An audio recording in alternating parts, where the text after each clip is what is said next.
Hi everyone, welcome back. Lex the Grey here. This is Shadows of Darkain, Session 7. Now, a few house rules or some changes. Every episode, I do like to shake things up a bit to challenge myself because, again, I am an amateur to solo RPGs, and more notably, I'm an amateur to RPGs in general. So, in order to strengthen my narrative skills or world building skills, I will not be using an oracle for this at all, as far as a physical oracle. I will be using one of my side favorites, and that is just a D100 asking a question and predicting the percentage of chance. So let's say my character is trying something, and I wonder if there is a certain detail around the character. I will say the chances are 75%. If I roll at that number below, then it's a yes. Above anything that I say is a no. That's the oracle. The percentage changes. Anything I don't know the chance of is 50-50. So if it's within 50%, it's a yes. Above that is a no. Now, if it doesn't go too well as we progress through this episode, then I will go back to using the one-page mythic, which is kind of similar to that percentage method because it's a D100. So, as far as storytelling, I won't be using any list to conjure ideas. I will have to rely strictly on my creativity. Let's begin. Where we left off with our four characters, we dealt with a burning camp that most likely belonged to the leader of the group we dealt with earlier back in Riverport.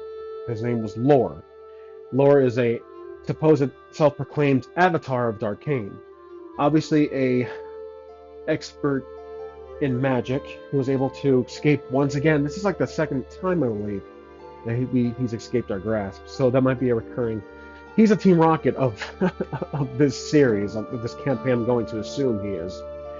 So we're escorting the family, the wife, or I should say now the widow, and the two kids of from the camp, which was a pretty exhilarating moment in the campaign. We pulled some drastic moves, some danger moves, per Maze Rat rules. So, uh, and I'll keep this nearby for generation of any ideas. Not the tables that I said, but more so for character names, weapons, and monsters. Perhaps. But as far as general questions and thinking of what to do for the characters, I'll try to think of that on the spot. So, we are currently walking through the forest, and what's on our mind right now is that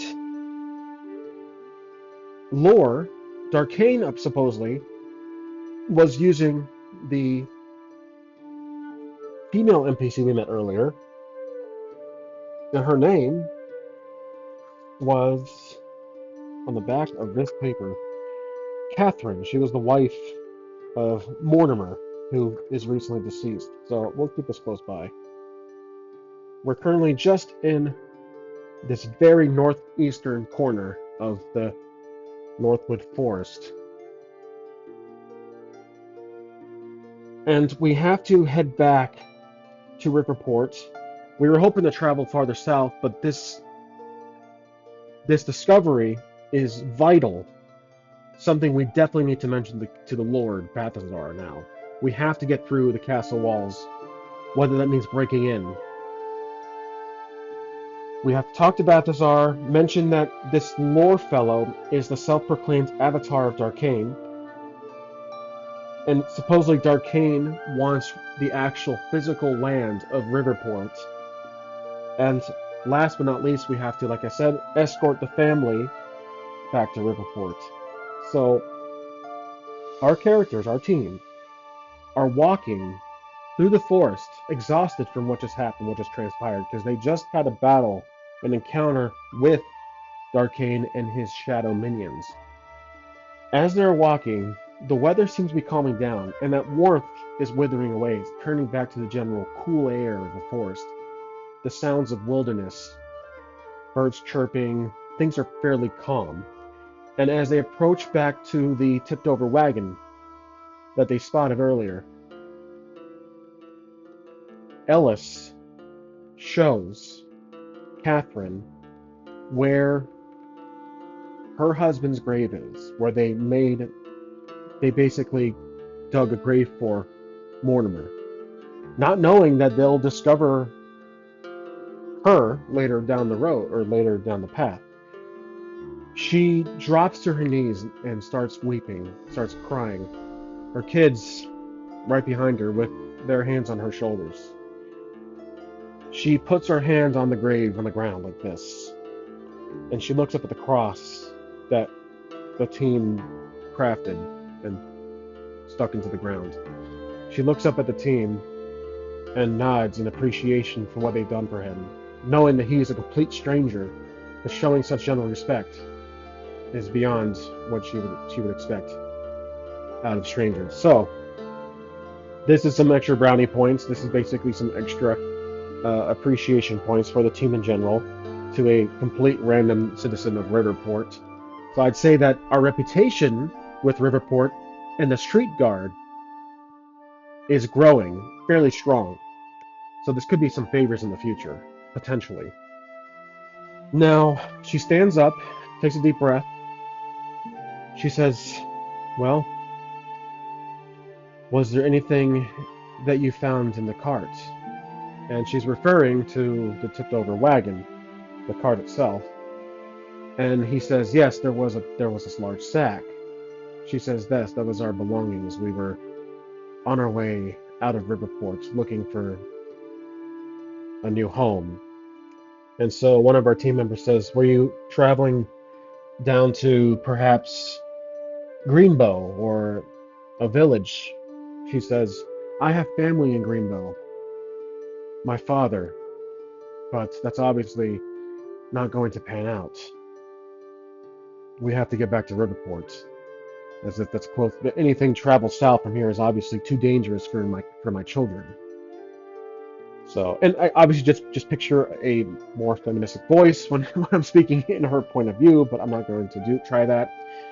So, uh, we guide her to the tipped over cart. She sees the sack; it's been uncovered. But remember, we tied it. I believe Ellis was digging through it. One of our characters was digging through it, and we found the perfume. Ellis slowly takes out the perfume and shows her.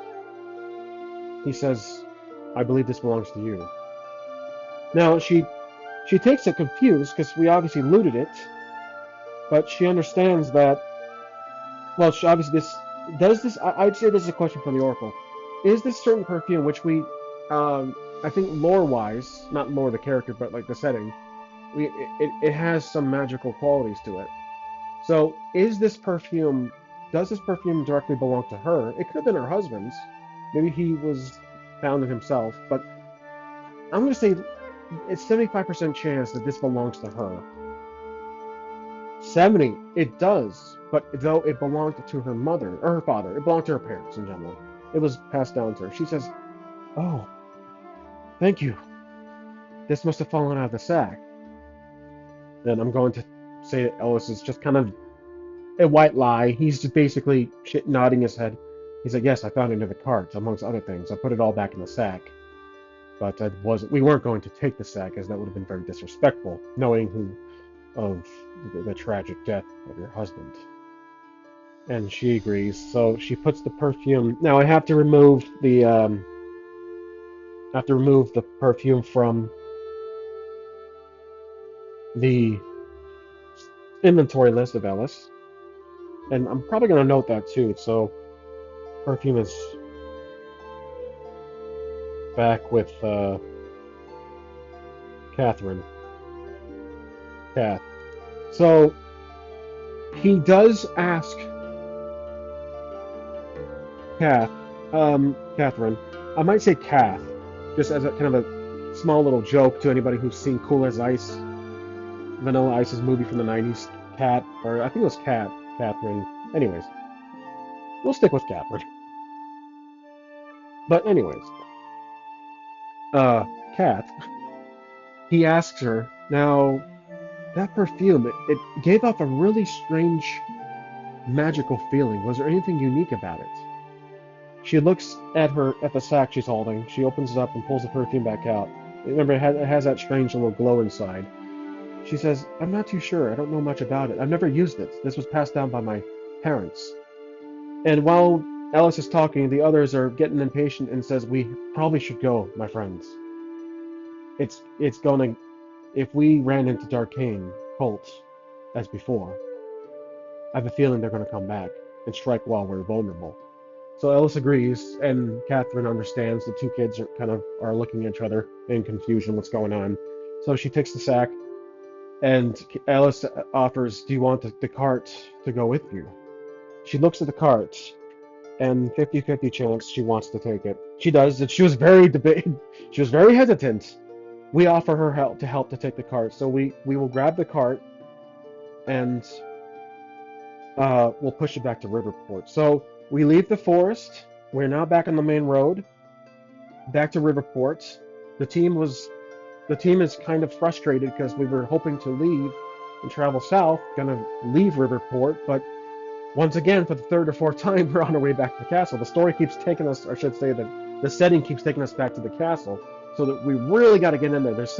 I've been feeling there's something prominent in the castle at this point, that we have to get in there. Balthazar, I think there's someone in the castle, Belmont Castle, that is very vital and important to this campaign. With that said, let's roll to see how our very short travel from the forest to Riverport, I'm saying it's probably 20 minutes, a half an hour, because the time of day right now is probably just past noon, so early afternoon. The weather is calm. I'm gonna keep that in check. So let's roll from, like I mentioned in the last episode, where I'm actually going to use a D8 because I think it's more likely things are going to be peaceful. The red die is bad luck. The blue die is general luck. So 7 to a 3. Nothing really goes wrong. Maybe some people passing by, some travelers walking by us, leaving Riverport.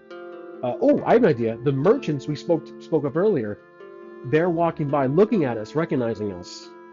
They are not doing anything particular. They don't say anything. They don't nod or shake their heads. They kind of give us a glare because we're kind of on neutral ground right now. They are frustrated at the city in general. They're not really like directly frustrated at us, but they're just frustrated at the situation. So they don't really give much. They don't really show much emotion in walking by us. So they're walking by. I think out of all the characters, who would be the most sly, or who would be the most? I think Jules. He is wisecracking. He kind of waves to them sarcastically, waves to them. They kind of scuff it off and continue walking. I'd say probably 4 or 5 vendors walking by with their carts, wheels, donkey, whatever's pulling a horse as they're traveling. So the team continues on, and they arrive to the front entrance of Riverport. Now, Riverport doesn't have any walls. It's not a fortified city. At least I don't believe it is. It's not. Okay, so I just felt like really rolling. I don't think I'm going to use that, but we have never really certified it's fortified, so I'm going to ignore that roll. It's not a fortified city. It's generally pretty open. It's pretty peaceful. So we get inside. We pass the front entrance. Probably there's just maybe like some signs that say Riverport, welcome to Riverport, population, etc. Still counting, and there is like I said, it's early afternoon. There is some prominent traffic. There's a lot of citizens who appear to be packing up or cleaning the front yards of their townhomes, their cottages, etc. On the outskirts, we're getting in, so the urban areas are getting more dense.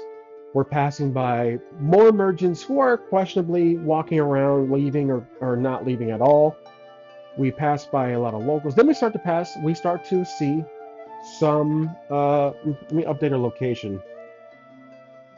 We were first in the forest earlier in this episode, but now we're back in Riverport, all caps.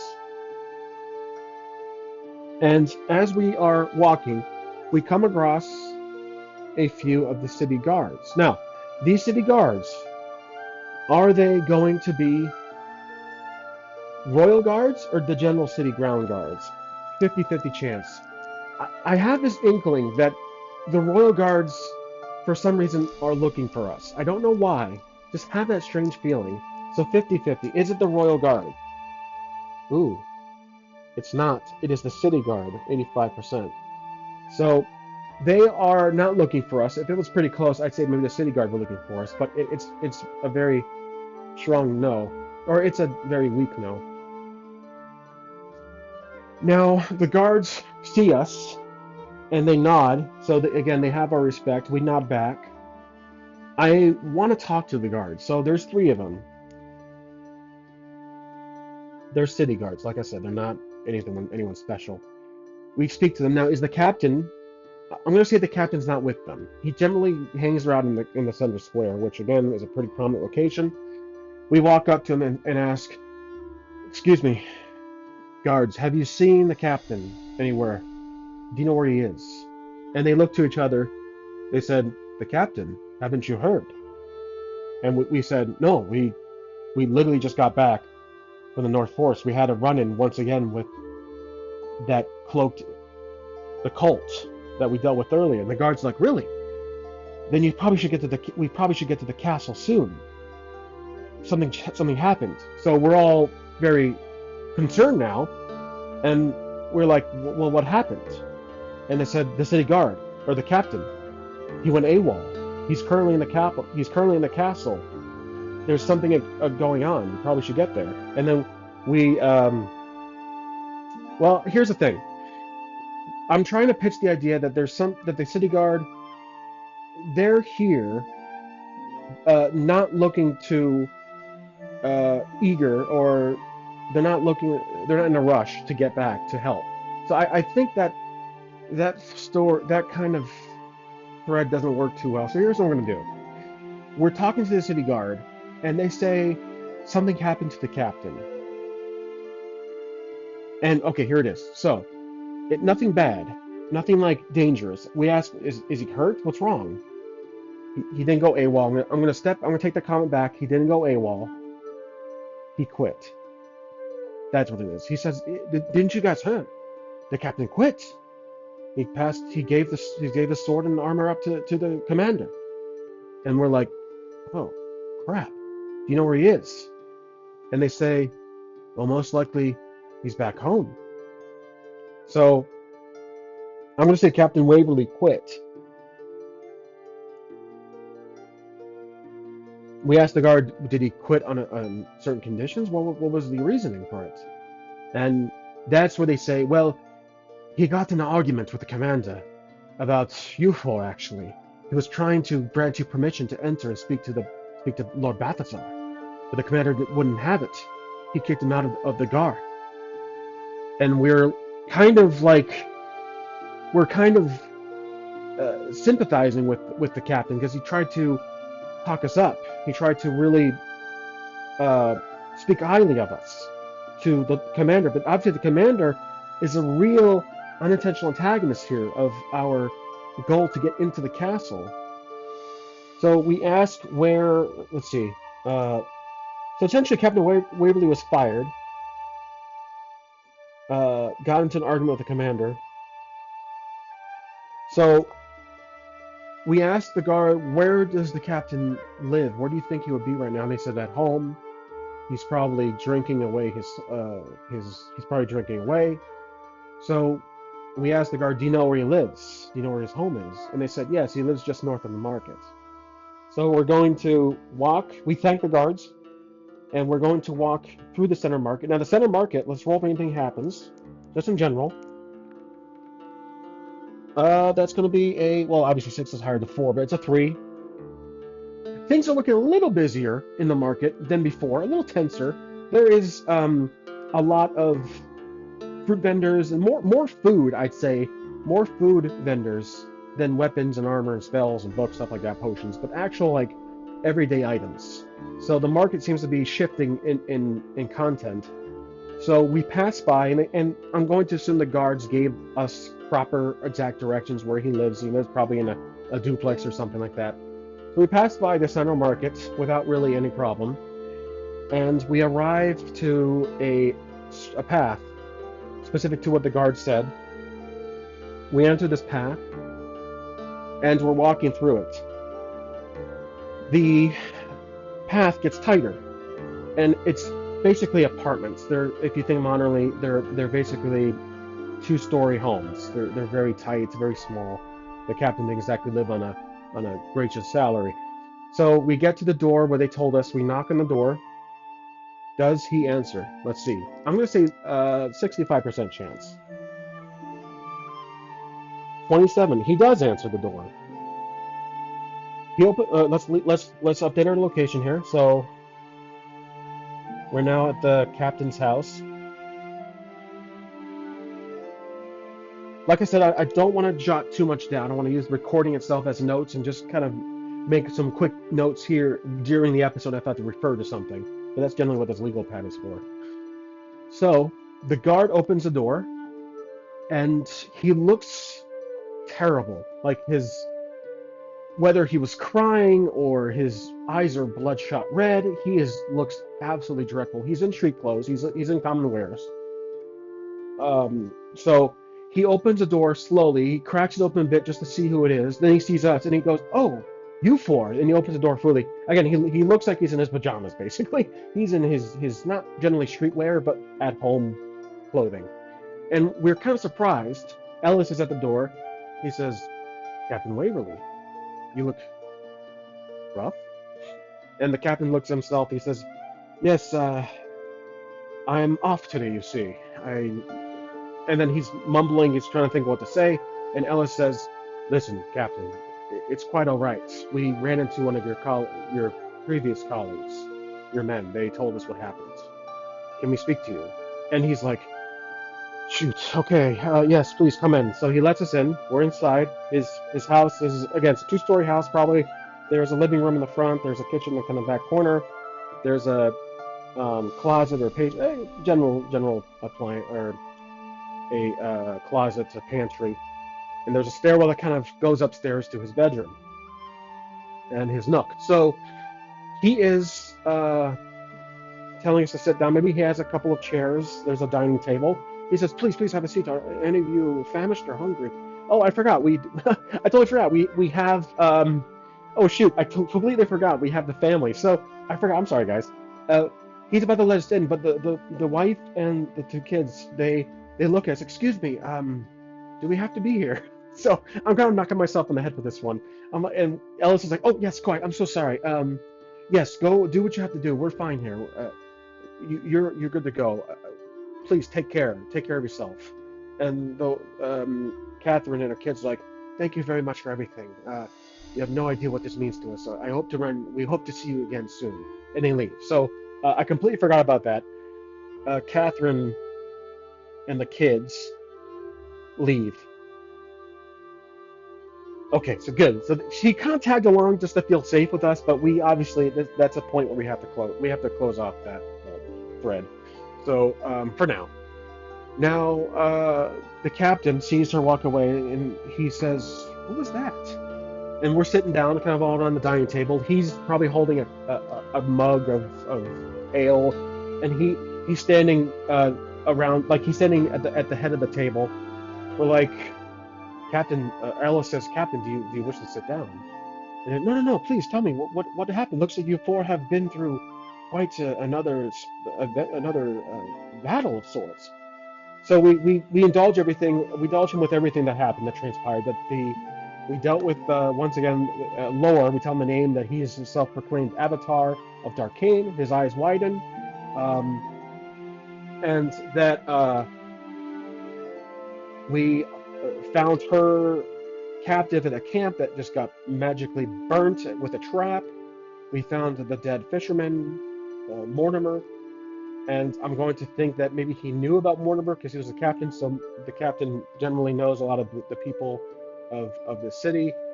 Um, let's say 65% chance he knew Mortimer. Oh yeah, he did. He's like, "Mortimer. Oh, that's terrible. That's who that she was. My gosh, that I'm." Oh, he starts to like. He remembers that, yes, I patrolled the harbor quite often. He was always there setting up his fishing boat. He would always do little expeditions off the sea, off the coast. He was a very, very nice man. Such a shame. That's very kind of you to bury him out there. But I feel that he could have lived a prosperous life, and We acknowledge, yes, he was quite young, and I want to say he was probably 30s if he had a kid, two kids, so he's probably in his late 30s. So we kind of have a moment of silence for him, and so the captain sits down in an extra chair. He finishes his drink. He puts it on the table on the countertop. He says, "So Darkain wants this land. I wonder why." And we're thinking, well, perhaps there's something beneath Riverport itself. Again, I have a feeling that whatever we're looking for is in the castle. And the captain's like, well, and I do, as always, apologize. I'm jumping in and out of the voices here in accent. I just kind of ramble on. I just kind of role playing is not my strength. But the captain basically says that, well, he's not a captain anymore, so he doesn't exactly have any authority to bring him back in. So Ellis is thinking, well, what can we do? How can we get back in the castle? We need to see Lord Balthazar. He is the current lord of this city, and knowing that such a prominent danger, and then one of our characters speaks up and stands up and slams the table and says, "Why is Commander Fisk stopping us from doing our jobs?" Everyone's kind of startled, but I think this is going to be, uh, I think Red. Red is probably, he's nervous, rambles, but I think this is one moments where he's very outgoing. He slams the table, stands up, and says, "Why the bloody hell is that bastard commander stopping us from doing our jobs?" And we're all surprised to see this. And I think Ellis leans in and says, "It is quite mysterious that Commander himself, you think, who practically leads this city's guard and the royal guard, works beneath the Lord, seems to be really stopping any potential help from this potential looming threat." And the captain leans back. He says, "You know, you're right. He has been oddly closing. He's been oddly off lately. Like it's hard to speak to him. It was hard to speak to him. It was often difficult to get him to sign off on things or grant permission. Any really questions? He was always stuck in the castle. Never really leave. I tell you what, I never actually saw Commander Fisk leave the grounds since his promotion." And then we look around like, promotion? And then they reveal that Captain reveals that Commander Fisk was supposed to promote to commander. He was a royal guard at once, but he always buddied up to the Lord Balthazar. When Balthazar was crowned lord, he became commander. So we're literally saying, so Commander Fisk is literally on his with working in his first week as the in that position. And the captain nods, yes. So that's a good detail. Commander Fisk was a royal guard, then promoted recently. I'll write that down for myself here. Promoted recently. And then when Lord Balthazar. So we ask the captain, "Tell us more about this commander of yours. Is he, was he, did you know him before as a royal guard?" And the captain sits back, he tries to remember. It was often pretty quiet. He joined the royal guard 4 or 5 years ago, I'd say. But he was, again, worked his way up in respects to the Lord, the previous Lord. Okay, so here's a mention of the previous Lord. I'm going to say it was Lord Balthazar's father who was the previous Lord. I think that's really it for now. It was the previous Lord Balthazar's father, like senior, Balthazar Senior. Did he pass away from like, I'm going to say he passed away just by natural means. Naturally. He didn't get sick or anything. He was just, well, that's what the public says. So Lord Balthazar's father passed away at, let's say, very old age, and then his son took the mantle. So he was the rightful heir to the throne or the lordship. So the captain tells us that detail. I'm like, wow, okay, so the Commander Fisk worked his way out in respects and became buddy buddy with the previous lord. Then current Lord Balthazar Jr. noticed this and promoted him to commander when he was took over the lordship. And the captain says, yes, that's exactly what happened. So he went from being a very quiet royal guard, doing probably some inside jobs or whatever, and then became his commander, passing cap. We asked him, did he ever take on the captain role? And he says, yes, he actually did. He was captain for at least a few months. And then I took his post when he got promoted. So we're like, okay, so you were captain for a brief moment until recently, and he looks guilty of him. He looks ashamed of himself. He's like, yes, that's unfortunately that's what happened. I was like, oh look, no disrespect, captain, but do you know anything more about Commander Fisk? So let's roll over it. Does the captain know anything more about Commander Fisk beyond just him being a royal guard and being, working his way up the chain? I'm gonna say 50-50. Oh, wow, he does. He knows a very vital detail. So, Commander Fisk had a routine every day to uh, kind of disappear off the map. He just took a lunch. Let's say he takes a lunch. Like every day at noon, he would be unreachable for about a solid half an hour. And it would always end up him entering and leaving the castle. He would go through the main castle doors, and then half an hour, or not the castle doors. He would go through a side entrance of the castle walls that's heavily locked and guarded, and then a half an hour later he would come out. No difference, and that's what the royal guard told, probably rumored. He heard it through, heard it firsthand, and that's all he indulges. And we're all looking at each other. That's very odd. And we asked the captain, "Do you know much about this side entrance?" I'm going to assume the captain doesn't. He says, no, I don't. I never had jurisdiction on the walls itself. I was never able to. There are a few oddities about the wall, but that door itself is the most strangest thing about it. Only commander himself knows of what is through that door. And so we're kind of thinking, well, maybe it goes. We asked the captain, does it go? Is there a surrounding perimeter, like for range for archers on the top of the walls? Let's roll to see if there is. Is there like archers posted around the wall itself? 50-50. There is not. It says no, there is no, again, similar to probably a fortified city of sorts, like Greenbow. There is, I think it's either Greenbow or Green, we'll get to that. They said, not like the farther southern cities. Riverport just has no need for such defenses. Well, at least I'm talking to them now.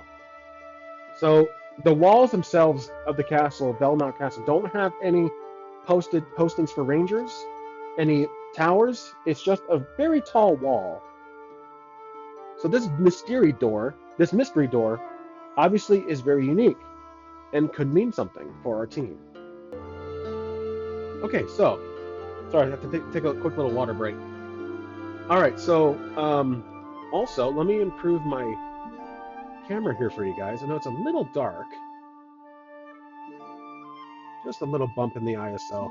There we go. Hopefully it's not too overexposed. Okay, I'm not too much worried about the notes for you guys. I really want you guys to see the character sheet and the dice and the map here. Okay, so I really do like how this episode is going because this detail is huge. Well, let's see. This definitely deserves 2 stars. Kind of a secret door on the side of the castle walls. Not on the inside of the castle for some reason, on the exterior walls of the castle. But again, it's heavily guarded. So it's locked. He says it's locked and heavily guarded. And we asked the captain, the royal guards that guard this door, are they the same royal guards as the main entrance? We dealt with those pricks earlier. And they said, no, he says, no, these guards are different. They have a very different looking patterned armor, mostly blue. You'll see they have long capes and they're heavily armored, heavily armed. And I'd say they probably are posted there for half the day and they switch around noon when the commander himself enters that door. So it's guarded. they cycle different royal guards, these special guards, and around noon is the hot point when this change happens. So the team is thinking, well, this we either go find a way to talk to Lord Balthazar or try to break into this um, entrance. And the captain's like, are you full serious? Are you nuts? You really want to break into the commander's own, like, commander's own secretive room, whatever he does in there? And we're like, well, possibly, but we haven't decided yet. So Ellis is looking at his team and says, there is the chance that we can talk to Lord Balthazar when, is the key word. Commander Fisk conveniently walks down to that door. And we all click, that's perfect. So here's the plan. This deserves 3 stars. When Commander Fisk next day goes to that, if he does follow routine, goes through that door, that'll be our chance to at least a slightly lowered morale front guards convince them to let us in and talk to Commander Fisk. I'm sorry, to talk to Lord Balthazar without Commander Fisk's obstruction, I should say. So next day, Commander, noon, door, talk to Lord Balthazar.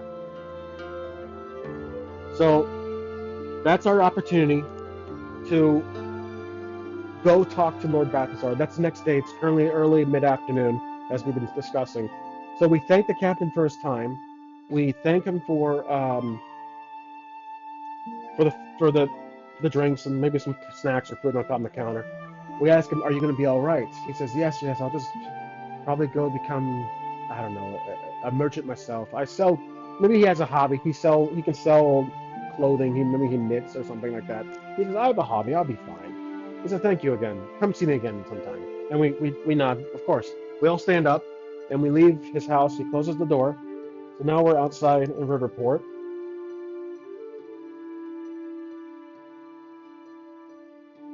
We're back kind of just north of the market. So we're thinking to each other, well, what do you guys think? Ellis says to his team. And Clovis says, well, most likely we probably should go stake out this entrance, see how it's guarded, see the patterns of the guards themselves, any vantage points in the area, any place high enough, see how what's surrounding it, if it's a pathway, if it's in some garden of such. So we don't know yet where this door is on the west corridor of the west side of the castle walls, but we know it's still in the city. So who is the best at sneaking? Let's see. Probably going to be who's essentially our ranger or our rogue-ish character. I'd say Red. He has the most dexterity. And Jules. Jules is pretty good too. But Red has more willpower. So Red volunteers. He raises his hand. He says, I'll go look. I could probably handle it myself. And Ellis is like, no, we should do this as a team. And then Red says, no. We'll stick it like a sore thumb. Let me do this. I have a past life on the rooftops. Let me do this myself. And he does. He's a roof runner. That's his skill. He's an athletic person. So he's small, so he's agile. And he's like, I thought you were Ellis says, I thought you were a tattooist. And then Red says, that was my day job. So he was probably a thief, some low-level thief. Who knows? Okay. So the team is going to go back to the tavern, just kind of hang out in Maiden's Claw, while Red is going to plan on staking out and spying on that entryway, finding out the details about it. Okay, so our team goes back to Maiden's Claw, because that's another favorite location there that we know of. Let's roll to see if anything happens. Again, I don't think anything will happen, but I'm keeping things... Yep, nothing happens. So it's actually gotten quieter, 5-2 on that roll. We are going to make our way through the center square, the center market, pass through. Merchants are setting up their ware or selling. It's just a pretty quiet day. There's no attack or anything like that.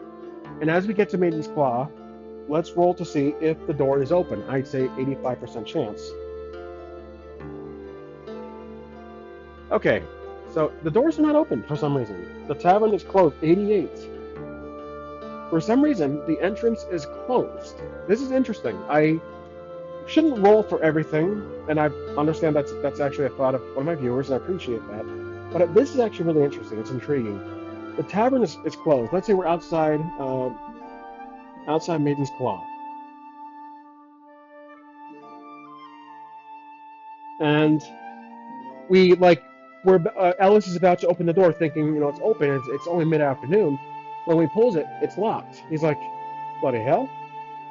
Why is it locked?" He looks at the team, and they're like, "I don't know." Now, is there a sign? I'm gonna say there's a sign on the door or on the window that says they're closed. They look around, and no, there's no sign, nothing.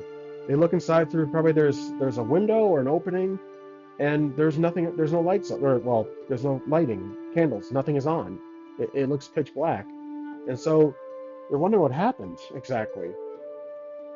Now, the team says they're trying to think, well, where else can we go? Are there any other taverns in the city? Most likely there is. But Ellis is actually worried about what was her name? Orchid, I think. Uh, I can do this. There we go. Orchid was our very first NPC we met in this campaign. So he says, I'm actually genuinely concerned about Orchid. She's never been closed like this before. This early in the day. Usually she's open till 2 a.m. next morning. And they agree, like, okay, well, we'll look for Orchid. Meanwhile, they look to Red. Red, will you go do your thing? And then he's like, yes. So, um, the three, Ellis, Red, I'm sorry, Ellis, Jules, and Clovis will go look to see why is the tavern closed. The tavern's closed. Uh, three will investigate, and then Red will go spy on the west castle entrance or west castle door. Okay, so I'm thinking the final part of this episode set or session 7, we can either follow this little side quest for Red, or I think Red is a main quest, or the side quest for the 3. I'm really tempted to choose Red's. We're going to, when we do, whichever I do, I will follow Red's story linear, and then whatever happens to Red, we'll jump back to the 3 and start from the tavern when they separated to follow their story in time. So the story progress of Red's little side main quest, and then going back to the 3 and what they do to obviously figure out what happened to Orchid. That's our next step here in the campaign. And I'm thinking that's our greater moment here. So let's follow Red.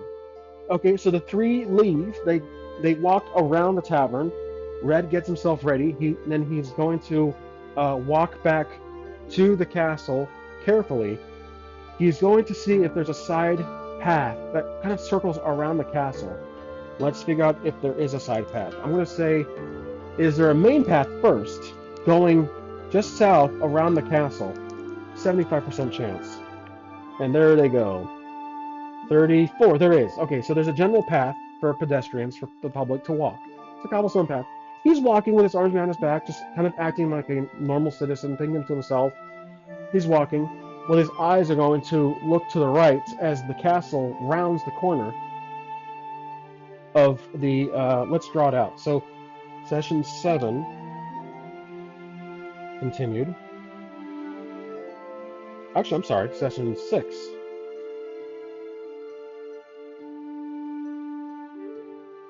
Nope, this was session 7. I'm so sorry. Session 7 continued. I do this in case I ever have to rip these pages out. So, the castle is basically just one large circle. And here, let's say that this is north, right here. The castle probably is at a odd angle, like this. That's its shape, like that. There's this kind of dome at the top. And the main entrance is on the southeast corner. The market's just generally, probably the market's probably right here. The market. So I think I have this backwards based on my old printout, but I'm not too worried about it as long as we're focused on the castle here. So the path we're on, we're walking right here. There's probably buildings here. There's a garden. Oh, you know what? There's a garden. There is a garden for sure. That's in the front of the castle. So let's ignore the directions, because I think I got that all wrong. But that's okay. The entrance is right here. And there's an alleyway just going north like this through these buildings, these two-story buildings, and there's heavy foliage that surrounds, like trees that surround the castle walls. So you have all these trees here. It's pretty dense from the garden itself, and there is a trail that is guarded surrounding the castle. It's like a patrol trail. It's a patrol area for the royal guards to circle the castle. Only they can use it. There's no fence or anything. They just kind of patrol it. But there is an alleyway. So, Jules, Red is walking, and then he sees the alley is here. Now, is there anything blocking the alleyway? Let's roll. Like a wall or a fence or some boxes. I'm gonna say 50-50. There is. Okay, it's let's say it's a wall. So he's looking around. He stops, leans against the wall itself. It's a brick wall because of that roll. It's a brick wall. He leans against it. It's kind of looking as he's kind of like looking at his nails. He's biting his nails, acting casual. Is there anybody walking by? Like, is there any citizens or royal guard, or not royal guards? They wouldn't be out here. The street guards. Let's say 50-50. Ooh, there is. Okay, so there is street guards. That's a 1. Well, hold on. Yeah, that's a 1. So there's ironically 5 guards walking by. He's looking down, and that the problem is they might recognize him. I'm gonna assume that our Red has a hood, so he has a hood down. He's looking down. Try not to act mysterious. We have to roll a shoot. So here, he's right here. We have to roll for let's write down that Red. We're focused on Red. Investigating. So the side door is right here. That's the door itself. The west door. That's our keyword for my notes here. We have to roll. Now we'll do World of Dungeons, which 6 or less is a fail. 7 through 9 is a partial. 10, 11 is a success. 12 is a critical success. Okay, so he has a bonus of +1. This will be willpower related. We're rolling to see if he can act casual and not garner any attention. Gain any attention. Okay. Ooh, that is perfect. 9 plus the 1. That's, ooh, thank goodness. That's a 10. Okay, so they walk by him without stopping, noticing him. He's just looking down. He can see feet walking by. The guards' clothing, their capes, their wares, clanging of the weapons walking by. And then he's looking around again. He looks to the right as they walked by, and they kind of turn the corner, so they're out of sight. He looks to the left. He doesn't see any guards. Now, does he see any people, like the general public, citizens, merchants? I'm going to say 25% chance. Ooh, okay, so there is going to be a group of kids running by as they're just kind of, if you ever seen Kung Pao, we're children, just running by, playing whatever they're doing, playing kickball. They're run by, and now they're gone. So, and he's still looking. Now this is his chance. There's no one around. He's going to have to scale the wall. This is strength related. This might not be his cup of tea, but he has to try. He's going to try to jump the wall to get up there. But he is athletic, so that, I'm sorry, I took it back. This is his cup of tea. He gets an advantage. I was thinking of strength, but this is athletic. He is a roof runner. So we choose the 2 highest die. And that is going to be, unfortunately, a fail. 6 is just a borderline fail. He tries to grab on. But there, the top of the brick is there's something maybe weak about it, or I'm saying like it's wet or he slips. Maybe his hands just can't get a good grip. He's too tall. He's too short. He is scrawny, so that he is too short. He stops, and then when he did that, uh, I'm trying to think of what because a 6 roll means that there is a setback. So he did that. What would happen? He got noticed. A guard sees him. A guard sees him. That's it. So one of the guards walking by, another guard walks, just barely sees him, try to grab on and lets go, and he's looking up, and then he hears a guard go, "Oi, you! Stop what you're doing!" And then the guard runs up to him. Red turns to the guard, knowing that there is some reputation here. Now it's a city guard, luckily. The royal guard don't really venture out this. They don't really go beyond the castle walls. The guard sees him and says, "Oh, Red, it's you. You're one of the 4. Where's your friends?" He puts the sword away, and Red is trying to think what to say here because he doesn't want to tip off the guards in general what he's trying to do, but he knows there is a potential ally. Remember, the guards didn't have much of a great reputation, a great friendship with the captain. The captain was kind of an imbecile, a bozo, or however, an amateur compared to them.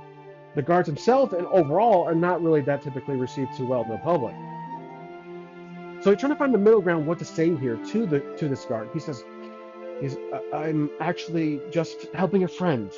You see, a boy, one of the kids ran by. They lost their kite. It got stuck in the tree in this house next door." And the guard looks up, and there is a tree. I'm gonna say there's a tree poking up. He says, "I don't see no kite." He says, "Yeah, yes, you see a raccoon took it. And took the kite and went beneath the sea." And he basically trying to bullshit him. So let's roll to see if he can with this preposterous story about a kid's running by. There's no kid here with the kite, and let's roll for it.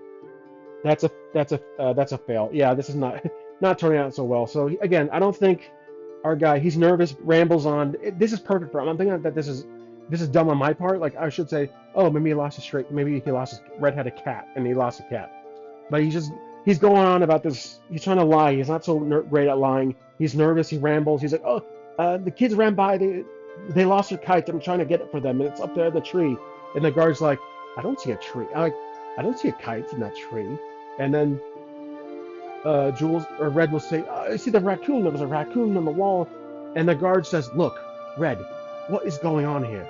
Do I have to call the god? Do I call the others? Red is like, okay. He's nervous. He's twiddling his thumb. He's like, oh, look. I am doing official business, the captain, but you have to keep this on a down low. And the guard's like, the captain, Waverly, he's been banished, or not banished. He's been let go. They got rid of him. Why? What are you trying to do for him? And Red says, you have to trust me. Please, I beg of you. After everything we've helped you and the captain with, give me this one chance to do what I have to do here. I promise you, it is in favor of the Lord himself. This is for the protection of the city. And the guard's like, you mean breaking into a back alleyway? That doesn't seem to make sense to me. What's back there? And Red says, look, please, just let this slide. Let me jump over this wall. And I promise you, what I'm doing is for the city itself. The protection, the safety of the city and its people. Let's roll. I'm going to do an advantage here because I believe the guard does believe him to an extent. But let's roll for it. This is kind of like a convincing, like persuading him. +1 on the roll here. Okay, so 6, 7, 8, 9 with the bonus 1. It's a very strong partial success. Oh, I'm so sorry, guys. The screen was my screen is just terrible here. There we go. I'm not sure how long that was. Again, my production quality here is not the best. I don't have a big budget for this show. So hopefully it wasn't that exposed for too long, but maybe you're just listening on my voice itself for now. There's not much going on the table here.